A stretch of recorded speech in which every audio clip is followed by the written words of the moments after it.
செல்வ செழிப்புடன் வளமுடன் நீ வாழப்போகின்றாய்.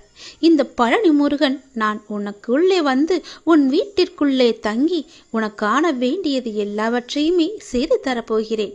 உன் வீட்டில் விருந்தினராக நான் வரப்போகிறேன். செல்வ செழிப்புடன் நான் உன்னை வாழ வைக்கப் போகின்றேன். அன்பு, மகிழ்ச்சி, சந்தோஷம் என எல்லாமே பூத்து குலுங்க போகிறது உன் வீட்டில். சந்தோஷம் நிலைத்து நிற்கப் போகின்றது உன்னுடைய வீட்டில். எப்பொழுதும் போல நீ சந்தோஷமாக இருப்பதற்கு நான் உன்னை ஆசிர்வதிக்கவே உன் இல்லம் தேடி வந்திருக்கிறேன். காலம் என்பது ஒரே மாதிரியாக இருக்கும் என்று நாம் கருதக்கூடாது. அதே நினைப்பிலேயே நாம் வாழ்ந்து கொண்டும் போகக்கூடாது. காலம் என்பது அதற்கேற்ப மாறிக்கொண்டே இருக்கும். தக்க சிம்மாசனங்களும் கண்மறைவாகிவிடும். அதிகாரங்கள் எல்லாம் மறைந்து போகும். செல்வ வளம் சொல்லாமலேயே சென்றுவிடும். கொடுக்கும் கரங்களே பெற்றுக்கொள்ளும் கரங்களாகிவிடும். அப்போது கொடுப்பவர்கள் இருக்க வேண்டுமல்லவா? ஆகையால் செல்வம் இருப்பவர்கள் கொடுப்பதை பழக்கப்படுத்தி கொண்டே இருக்க வேண்டும். விதையை அப்படி விதைத்து கொண்டால் பலன் நிச்சயம் கிடைக்கும். கிடைக்காமல் போகாதே. என்னுடையது எனக்கு மட்டுமே என்ற பாவத்துடன் நாட்களை கடத்தி தேவை ஏற்பட்ட போது எனக்கு யாரும் இல்லை என்று கருதினால் பிரயோஜனம் என்ன? தானம் செய்தது வீண் போகாது. ஆறுதல் சொன்னால் அது வீணாகாது. நாம் செய்யும் உதவி வீணாகாது. நல்ல சொற்கள், நாம் பேசும் நல்ல சொற்கள் வீணாகாது. நாம் செலுத்தும் அன்பானது வீணாகாது. தேவை நேர்ந்த போது அதிக பலனை இக்குணங்களே அந்த இறைவனின் வடிவத்தில் பிரத்யட்சமாகும். இப்படி நாம் சேர்த்து வைத்தது எதுவோ அது மட்டுமே ஜீவர்களுடன் வரும். உயர்ந்த கதியை நமக்கு நல்கும். ஆகையால் பிரம்ம ஞானத்தினால் பெறும் பிராப்தியை இவ்விதமாகவும் பெற முடியும் என்பது உனக்கு தெரிய வேண்டும். எனது சொற்களை நீ மறந்துவிடக்கூடாது. உனது கர்மத்தின் பலனை நீ அனுபவித்துதானே ஆக வேண்டும். ஆனால் உனக்கு என் மீது நம்பிக்கை இருந்தால் என் முன்னால் நெருப்பில் வைக்கோல் எறிவதைப் போன்று உனது கர்ம வினிகள் அனைத்துமே எரிக்கப்பட்டுவிடும் என்பதை நீ நம்ப வேண்டும். நீ இப்போது உன் மனதில் ஒரு நல்ல காரியம் செய்ய வேண்டும் என்று நினைத்து கொண்டிருக்கின்றாய் அல்லவா? நிச்சயம் அதை உன்னால் செய்ய முடியும். உன் வீட்டில் கூடிய சீக்கிரம் ஒரு நல்ல நிகழ்வுக்காக நீ காத்து கொண்டிருக்கின்றாய். அந்த நல்ல நிகழ்வும் இப்போது நடக்கப் போகிறது. அதுவும் நிச்சயம் நிகழப்போகிறது. உன்னுடைய நல்ல எண்ணங்கள் உன் வாழ்வில் ஒவ்வொரு நன்மையாக நடந்து கொண்டே இருக்கப் போகிறது. சந்தோஷமாகவே அதை நீ அனுபவிக்கப் போகிறாய். பலருக்கு பலர் அறிய பல அற்புதங்களை அவர்கள் வாழ்வில் செய்துள்ளதை நீ அறிந்திருக்காய்தானே? நானே உனக்கும் அப்படித்தான் செய்வேன். உனக்கு மட்டும் நான் செய்ய மாட்டேன் என்று சொன்னேனா? உனக்கான அற்புதங்களை நான் கொண்டு வந்து கொண்டிருக்கிறேன். அதை பெற்றவுடன் நீ மகிழ்ச்சியுடன் என் கோயிலுக்கு வர நீ தயாராக இரு. உன் வீட்டின் விருந்தினராக நான் வந்து கொண்டிருக்கிறேன். செல்வ செழிப்புடன் நலமுடன் உன் குடும்பம் களை கட்டப் போகிறது. நான் எப்போதும் உன்னுடன் இருந்து உன்னை நல்வழியில் அழைத்துச் செல்லவே நான் இப்போது வந்து கொண்டிருக்கிறேன். என் அழைப்பை எதிர்பார்த்து நீ காத்திரு. நிச்சயம் நான் வருவேன். அன்று முதல் உன் வாழ்வில் பல நல்ல மாற்றங்கள் கொடுத்து உன் வீட்டில் நிரந்தர விருந்தினராகவே இருக்கப் போகிறேன். செல்வ செழிப்பு அன்று முதல் உன் வீட்டில் பல மடங்காக பெருகும். உன் குடும்பம் எந்த கவலையுமின்றி சந்தோஷமாகவே இருக்க நான் உன்னை ஆசிர்வதிக்கிறேன். நல்லது நடக்கும். உன்னுடைய முன்ஜென்மத்து வினையெல்லாம் இன்றிலிருந்து குறையப் போகின்றது. உன் வாழ்வில் நான் 2 முக்கியமான விஷயங்களை மாற்றி காமிக்கப் போகிறேன். அது நடக்கப் போகிறது. நீ கேட்டது படியே அது உனக்கு கிடைக்கப் போகிறது. நீ நினைத்தது போலவே அது நடக்கப் போகிறது. நீ விரும்பியது உன்னை தேடி வரப்போகிறது. உன் முருகன் நான் சொல்வதை நீ கொஞ்சம் செவி கொடுத்து கேள். உன் வாழ்வில் நல்லது நடக்கப் போகிறது. உன்னுடைய வாழ்வில் 2 முக்கியமான நிகழ்வுகள் நடக்கப் போகின்றன. ஒன்று, எதற்காக நீ இந்த பிறவி எடுத்தாயோ அந்த நோக்கத்தை நோக்கி உன்னுடைய பயணம் ஆரம்பமாக போகிறது. இரண்டாவது, உன்னுடைய மிக முக்கியமான கர்ம வினையொன்று தீரப்போகின்றது. இது தீர்வது உனக்கு எப்படி தெரியும் என்றால், உனக்கு துன்பம் தந்து கொண்டிருந்த ஒன்றிலிருந்து துன்பம் குறைவதை நீ காண்பாய். உன்னுடைய மனமானது அமைதியடைவதை நீ உணர்வாய். இந்த 2 நிகழ்வுகளால் நீ மகிழ்ச்சியின் பாதையில் பயணிக்கப் போகிறாய். உனக்கு நல்லது நடக்கப் போகிறது. இதுவரை தேய்பிரையாக இருந்த உன்னுடைய வாழ்க்கை இனி வளர்ப்பிறையாக ஏற்றம் பெறப் போகிறது. அடிமேல் அடியாயிருந்த உன் துன்பங்கள் மாறி எடுத்து வைக்கும் ஒவ்வொரு அடியும் மகிழ்ச்சியான ஒன்றிற்கு வழிகாட்டப் போகிறது. இனி உன்னுடைய வாழ்க்கையில் நல்லது நடக்கப் போகின்றது. எதிர்பார்த்தது நடக்காத வரை உன் வாழ்க்கை உனக்கு ஏமாற்றமாக தோன்றும். ஆனால் எதிர்பாராத ஒரு நல்ல விஷயம் உன் வாழ்வில் நடந்துவிட்டால் அந்த வாழ்வு எவ்வளவு மகிழ்ச்சியானதாக அதிசயமானதாக மாறிவிடும். என் பிள்ளைகளின் வாழ்வில் அந்த அதிசயங்கள் நடக்கப் போகின்றது. வாழ்க்கை அவ்வளவுதானா என்று நினைத்து கொண்டிருக்கும் இந்த நேரத்தில் உன் வாழ்வில் ஒரு அற்புதத்தை நான் நடத்தப் போகின்றேன். ஒரு அற்புதம் உன் வாழ்வில் நடந்து எல்லாவற்றையுமே அது மாற்றிவிடும். உன் கண்ணீரில் கரைந்து விட்டது உன்னுடைய கர்ம வினைகள் எல்லாமே. புன்னகையோடு புண்ணிய பலன்களை அனுபவிக்க நீ தயாராக ஏறு. உன் முன் ஜென்மத்து வினையெல்லாம் இன்றிலிருந்து குறைய ஆரம்பிக்கப் போகிறது. நீ செய்ய வேண்டியது இந்த ஜென்மத்தில் இனி எந்த தவறும் செய்யாது நேர்மறை எண்ணங்களோடு இருக்க வேண்டும். உன் வாழ்வில் உன்னை சுற்றி மாற்றம் படிப்படியாக மாறுவதை நீயே காணப்போகின்றாய். உனக்கு தற்காலிக ஆதரவு தரவும் நிகழ்வுகள் உனக்கு பிற்காலத்தில் தீமை தரக்கூடியதாக இருந்தால் அப்படிப்பட்ட ஆறுதல் உனக்கு வேண்டாம். நான் சொல்வது புரிகிறதா? தற்காலிகமான ஆறுதல் உனக்கு வேண்டாம் என்று சொல்கிறேன். எந்த காலத்திலும் தீமை தராத ஒரு ஆறுதல் என்னுடைய நாமம் மட்டுமே, என்னுடைய திருப்புகள் மட்டுமே. கவலையிலிருந்து உன்னுடைய மனமானது கவலையில் இருக்கும்போது செயல்களிலும் கவனமாக இரு. எது செய்தாலும் எல்லாவற்றிலும் பொறுமையோடு நிதானமாக செய். எல்லா ஆறுதலும் தீர்வாகாது. எனவே புரிந்து நடந்து கொள். வாழ்க்கையில் செல்ல வேண்டிய தூரம் என்பது அதிகம். அது உனக்கு தெரியும் என்று நினைக்கிறேன். அதை அடைய நல்ல வழிகளை நான் உனக்கு காண்பிக்கின்றேன். நீ நிம்மதியாக இரு. எதற்காகவும் கலங்காதே.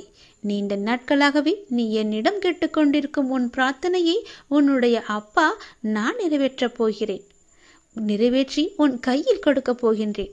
உன்னுடைய துன்பங்களிலிருந்து எல்லாம் உன்னை காப்பாற்றப் போகின்றேன். நீ கேட்ட வரத்தை கூடிய விரைவில் உனக்கு தந்து உன் வாழ்க்கை சிறப்பானதாக மாற்றுவேன். நீ நினைத்தது நிச்சயமாகவே உனக்கு நடந்தே தேரும். நீ ஆசைப்பட்டு கேட்ட வாழ்க்கை உனக்கு கிடைக்கப் போகிறது.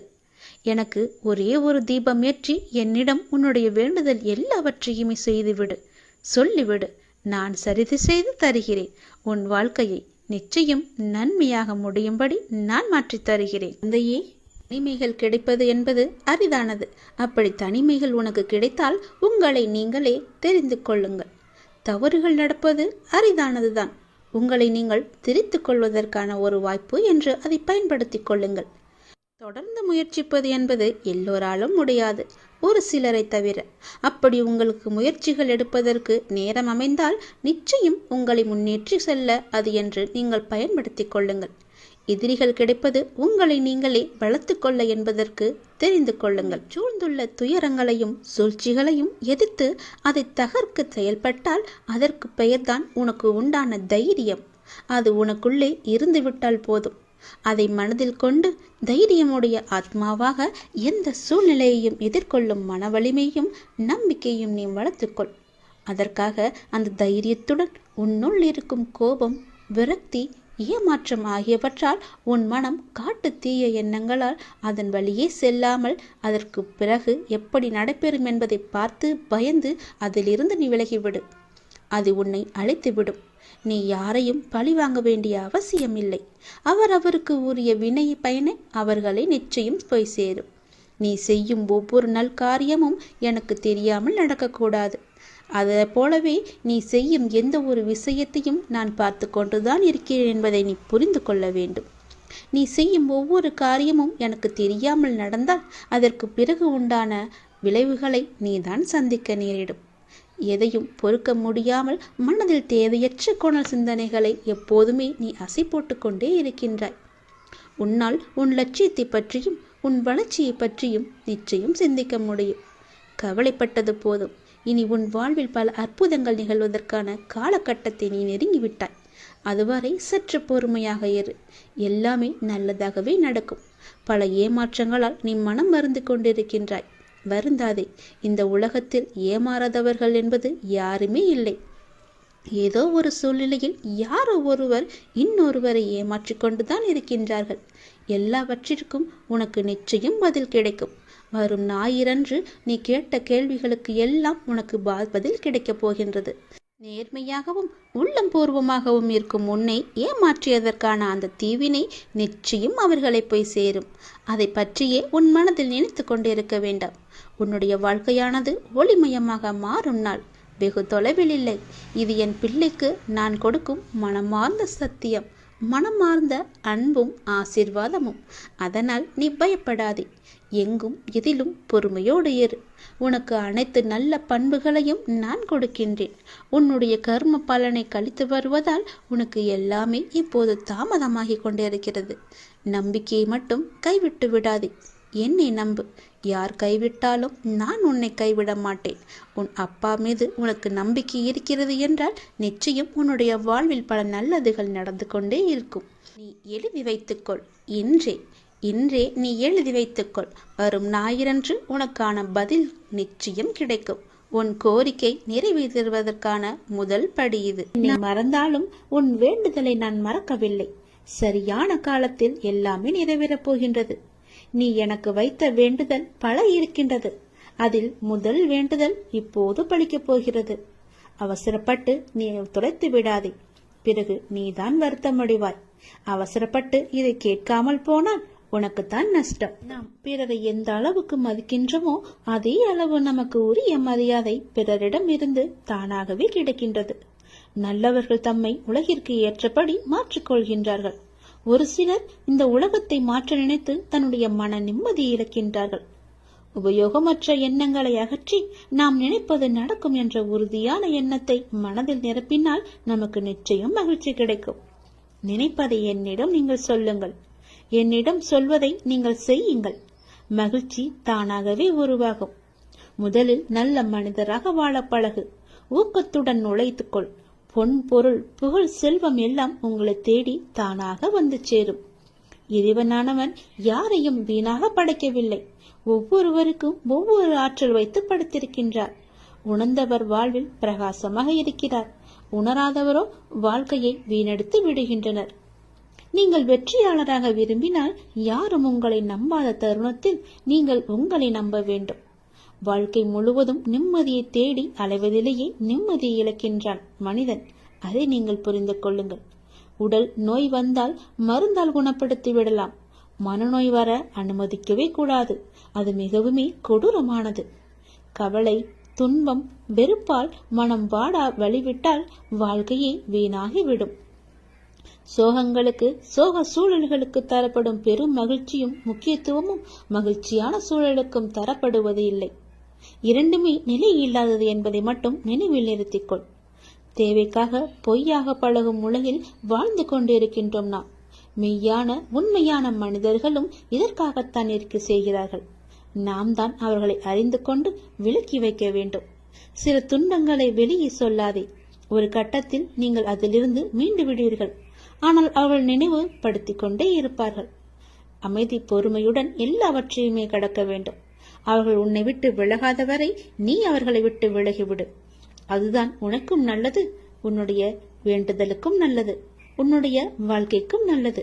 நீ எனக்கு வைத்த ஒருபோதும் யாரிடமும் உன்னை பற்றி நீ விளக்கம் கேட்காதே. ஏனென்றால் உங்களை நேசிக்கும் ஒருவருக்கு அது தேவைப்படுவதில்லை. உங்களை வெறுக்கும் ஒருவர் அதை நம்ப போவதும் கிடையாது. அன்பு மகனே, நீ என்று என்னை தேடி என் அருகில் வந்தாயோ அன்றே நீ வாழ்க்கையில் ஜெயித்து விட்டாய். உன்னுடைய பல வேண்டுதல்களில் ஒரு வேண்டுதலை இன்னும் சற்று நாட்களில் உனக்கு நிறைவேற்றி தரப்போகின்றேன்.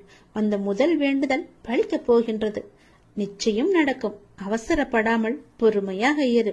நஷ்டம் ஏற்படாத வண்ணம் நான் அதை பார்த்து சரி செய்து உன் கைகளில் ஒப்படைக்கின்றேன். இதுவரை நடந்ததை விட இனி நடக்கப் போவது மாற்றமாக இருக்க போகிறது. நல்ல திருப்பு முனையாக இருக்க போகிறது. உனக்கான ஒரு நல்ல செய்தி காத்து கொண்டு இருக்கிறது. அந்த செய்தி உன்னை வந்து சேர்ந்த பின்பு உன்னுடைய கனவுகள் அனைத்துமே நிறைவேறப் போகிறது. இதுவரை நடந்தது வேறு, இனி நடக்கப் போவது வேறு. ஒரே ஒரு முறை கேள். உன் வாழ்க்கை புதிய கோணத்தில் மாற இருக்கின்றது. அந்த வாழ்க்கை எப்படி இருக்கும் என்று உனக்கு அறிந்து கொள்ள ஆர்வம் இருக்கிறது என்றால் இதை ஒரே ஒரு முறை முழுவதுமாக கேள். அன்பு குழந்தையே, தைரியமாக நம்பிக்கையோடு நீ செயல்படு. இந்த வயதில் நீ உழைக்காமல் வேறு எந்த வயதில் நீ உழைக்கப் போகின்றாய்? சோர்வு, தோல்வி இவை அனைத்தையும் நீ தூக்கி எறிய வேண்டும். அதனால் வார்த்தையை பேசும்போது ஒவ்வொரு வார்த்தையும் நீ யோசித்து பேச வேண்டும். உன்னை கோபப்படுத்தும் சூழ்நிலை வந்தாலும் அமைதியாக நீ இருக்க வேண்டும். கோபத்தில் பொறுமையையும் நிதானத்தையும் நீ இழக்கக்கூடாது. அமைதியாக செல்வது என்பது தோற்பது என்று நீ கருதாதே. தோற்பது முக்கியமில்லை, இறுதியில் யார் நிறைவு பெறுகிறார்கள் என்பதுதான் முக்கியம். உனக்கு பிடிக்காத விஷயங்கள் நடந்தால் அந்த ஒரு நிமிடம் என்னுடைய நாமத்தை உச்சரி. என்னை உன் நினைவில் கொண்டு வா. மற்றவற்றை நான் பார்த்துக் கொள்கிறேன். நீ உன்னில் என்னை பார்க்கும்போது அனைத்துமாய் நான் உனக்கு தெரிவேன். நீ எங்கு பார்த்தாலும் உனக்கு முழுவதுமாகவே என்னுடைய உருவம் மட்டுமே தெரியும். நீ தோல்வி அடைந்தாலும் துவண்டு விடக்கூடாது. உன்னை தூக்கிவிட நான் இருக்கிறேன் என்று நீ நம்ப வேண்டும். என்னையே கதியென வந்த உன்னை எப்போதும் நான் கைவிட மாட்டேன். இப்போதைய சூழ்நிலை உனக்கு சாதகமாக இல்லை, அதனால் இவ்வளவும் நடந்து கொண்டிருக்கிறது. இனி வரும் காலங்களில் உன்னுடைய கைகள் ஓங்கி நிற்கப் போகின்றது. இது என்னுடைய சத்திய வாக்கு, மறந்து விடாதே. இதுவரை நடந்தது வேறு, இனி நடக்கப் போவதை பார்த்து நீயே பிரமிக்க போகிறாய். எனக்காக இப்படி மாற்றிவிட்டாயே என் அப்பா என்று என்னை தேடி நீ ஓடி வரப்போகின்றாய். உன் கஷ்டங்களை தீர்க்க உன் வீடு தேடி நான் வந்து விடுகிறேன். இனி உன் வாழ்க்கையே ஒளிமயமாக மாறப்போகிறது. எல்லாமே உனக்கு வெற்றியாக மாறப்போகிறது. உன்னுடைய வாழ்க்கையில் மகிழ்ச்சி நிலைத்து நிற்கப் போகிறது. நான் உன் வீட்டிற்கு உள்ளே வரலாமா? என்னை அழைத்து செல்வாயா? உன் வாழ்க்கையில் நல்லது நடக்க என்னை உன் வீட்டிற்கு உள்ளே அழைத்து போ. நம்பிக்கையுடையோருக்கு நிச்சயம் என்னுடைய காட்சி உண்டு. எந்த வடிவில் தோன்றி காட்சி தரும் என்பது இறைவனின் தீர்மானமே. ஞானே தீர்மானித்துக் கொள்கிறேன். காத்திரு, நிச்சயம் உனக்கான காலம் கனிந்து வரும். கவலைப்படாதே. எந்த சூழ்நிலையிலும் கவலை கொள்ளாதே, பயப்படாதே. அப்படிப்பட்ட நிலையில் என்னை மனதார நினைத்தால் மறுகணமே நான் உனக்குள்ளே இருப்பேன். அதை தாங்கும் வழியையும் பிரச்சனைகளையும் எதிர்கொள்ளும் தைரியத்தையும் நான் உனக்கு தருவேன். உன் வாழ்வில் நடக்கும் எந்த செயலும் என் அனுமதியின்றி நடக்காது. உன்னை குறைத்து எடை போட்டவர்கள் இன்று உன் உதவியை நாடி வருவார்கள். மிக விரைவில் உனக்கு ஒரு நல்ல செய்தி காத்து கொண்டிருக்கிறது. அந்த செய்தி வந்த பின்பு உன் கனவுகள் அனைத்துமே நிறைவேறப் போகிறது. பொறுமையாக இரு, சந்தோஷமாக இரு. இனி நடக்கப் போவதை பார். முருகனை கும்பிட்டும் துன்பங்கள் தொடர்கிறது என்று நீ கவலைப்படாதே. என்னுடைய கணக்கு வேறு. நான் வைத்திருக்கும் கணக்கு உனக்கானது. அப்பொழுது நீ யாரும் எட்ட முடியாத உச்ச நிலையை அடைவாய். இது சத்தியம், என் மீது சத்தியம். உனக்குள் நேர்மறை எண்ணங்கள் குறைந்து எதிர்மறை எண்ணங்கள் நிறைந்துள்ளதால் நீ முடிவு எடுக்க மற்றும் செயல்பட அச்சப்பட்டு கொண்டிருக்கின்றாய். நான் உனக்கு துணையாக இருக்கும் என்று எப்படி தைரியமாக முன்பு முன்னேறுவாயோ, இப்போதும் அது போன்று நீ முன்னேறி செல்ல முயற்சி செய். பற்றிலிருந்து வெளிவந்து பற்றற்று நீ செயல்படு. அப்போது எது உனக்கு நன்மையோ அதை உனக்கு நான் கிடைக்கச் செய்கின்றேன். என் மீது உனக்கு நம்பிக்கை இருந்தால் நீ வாழ்வில் வரும் சிறு சிறு சறுக்களை கண்டு அச்சமின்றி உன்னுடைய லட்சியம் எதுவோ அதை நோக்கி நீ நடப்போட முயற்சி செய். நிச்சயம் நல்லது நடக்கும். என்னை எப்படியாவது இன்று வந்து தொட்டுவிடு. 10 மடங்கு அதிர்ஷ்டம் உன்னை தேடி வரப்போகிறது. தவற விட்டு விடாதே, பிறகு நீதான் வருத்தப்படுவாய். நான் சொல்வது புரிகிறதா? என்னை கும்பிட்டும் உனக்கு துன்பங்கள் தொடர்கிறது என்ற கவலையெல்லாம் இனி உனக்கு வேண்டாம். என்னுடைய கணக்கு வேறு. என கணக்கு வைத்திருப்பவர் நான் அல்லவா? அப்பொழுது நீ யாரும் எட்ட முடியாத உச்சநிலையை நிச்சயம் அடைவாய். உன்னுடைய கணக்கை நான் எழுதி வைத்து விட்டேன். நன்மைகள் அவ்வப்போது இடைவெளி விட்டு நடக்கும். உனக்கு சில நாட்கள் உனக்கு நன்மையாக இருக்கவில்லை என்றும் மனதில் பாரம் குறையவில்லை என்றும் என்னிடம் முறையிட்டாய் அல்லவா? அது மாறப்போகிறது. உன் முகத்தில் புன்னகை தாண்டவமாடப் போகிறது. நீ மீண்டும் புத்துயிர் பெற்றது போல எழுந்து வரப்போகின்றாய். அடுத்தடுத்து மீண்டும் எல்லா நன்மையாகவே நடக்கப் போகின்றது. ஆனாலும் நீ என் நாமத்தை கூறி ஜெபம் செய்து கொண்டே இரு. இடைவிடாது தொடர்ந்து கொண்டே இரு. அது உன்னுடைய நன்மையான நாட்களை அதிகரிக்கச் செய்யும். உன்னுடைய துக்க நாட்களை குறைக்கச் செய்யும். நான் சொல்வது புரிகிறதா? எல்லா நன்மைகளுமே உன்னை தேடி வந்து கொண்டிருக்கிறது. எதை பற்றியும் இனி கவலைப்பட வேண்டிய அவசியமில்லை. நீயோ ஒரு குழப்பத்திலிருந்து உன்னுடைய மனமானது வெளிவருகின்றது. மீண்டும் வேறொரு குழப்பத்தில் சென்று மாட்டிக்கொள்கிறது. இது எதனால் என்று யோசித்து பார்த்தாயா?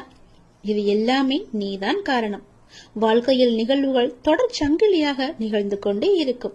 என்னை நம்பி இருக்கும் உன்னை ஒவ்வொரு பிரச்சனைகளிலிருந்தும் நான் அடுத்தடுத்து விடுவித்துக் கொண்டுதான் வருகின்றேன். ஆனால் நீதான் அதை உள்மனதாக ஏற்றுக்கொள்ள முடியாமல் தவித்துக் கொண்டிருக்கின்றாய். இன்னும் என் பிரச்சனை முடியவில்லை என்ற கோணத்திலேயே நீ என்னை பார்த்து கொண்டிருக்கின்றாய். உன் மனம் ஒன்றிலிருந்து மற்றொன்றை கண்டு குழம்பி தவித்து போகின்றது. இதுவும் சரியாகும். விரைவாகவே எல்லாமே சரியாகும். நான் உனக்கு துணை இருக்கிறேன். கவலைப்படாதே.